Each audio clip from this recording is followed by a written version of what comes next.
Maryama nake so yar Fulani yamma, Maryama nake so yar Fulani yamma, yar Fulanin Gombe yar asalin Gombawa ke na kaso, yar gata ki taho gani bani da kowa.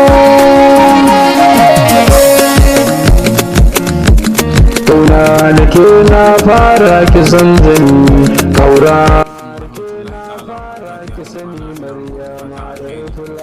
Ni na ku yawan yaɗa Hausa sabon mawaƙi na mai tasowa prominent artist a cikin Sudan kuma a jihar Barta Sudan, wanda insha Allah ba nan ba da lokaci ba insha Allah ba da lokaci.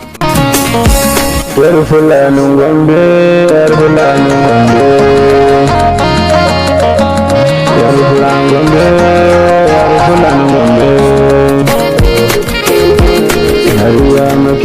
Abubuwan da nake jira su zo min, domin da zaran sun zo min insha Allah rabbi zan buɗe gurare daban-daban na harkoki irin na industry. Dama na gaya wa mutane can a baya cewa Allah ya yarda zan yi ƙoƙarin in samu abin da ya kamanta wanda yake shine kaman Kannywood a cikin Sudan, kuma a ɓangare na Hausawanmu, kuma abin da ya shahi dukkanin wani al'amura da muke yi na malam yau da kullum Bahaushe. So alhamdulillah yanzu ba abin da zan iya cewa sai dai in ce na gode Allah saka da alkhairi, kuma alhamdulillah ina ma Allah godiya. So na mallaki abubuwa daban-daban wa'anda insha Allah rabbi da su za mu fara ayyuka kuma mutane za su gani. Idan ba za ku manta ba na ce ina so in samu yadda zan yi Allah ya mallaka min studio, to alhamdulillah Allah ya mallaka min studio yanzu alhamdulillah. Duk wanda yake so ya buga waka ko ya buga fim ko drama ko wani abun insha Allah rabbi hanya abu da take, kuma komai da komai zai tafi normal.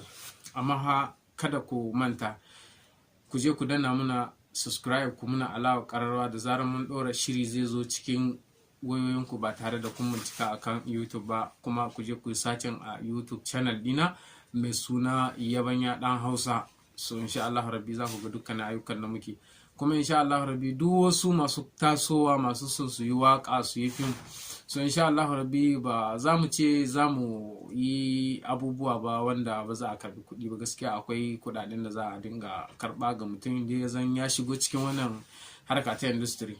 So kuma harka ta waka wanda yake so ya buga waka a yanayi na studio, so shi ma din ba zan iya ce mutane ba kamar kusan kyauta ne ko wani abu. Shi ma gaskiya iya da allowance, iya da kuɗin da zaka iya badawa, kuma ya danganta da irin waƙar da zaka yi.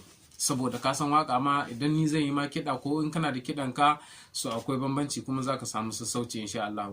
Saboda kayan duniya da kuka sani komai da kuka gani ya zan abin da ya zame. So insha Allah rabbi kada ku bari a baku labari. Ni na ku Yabanya ina gaishe da ku dukkanin ku al'umma musulmi.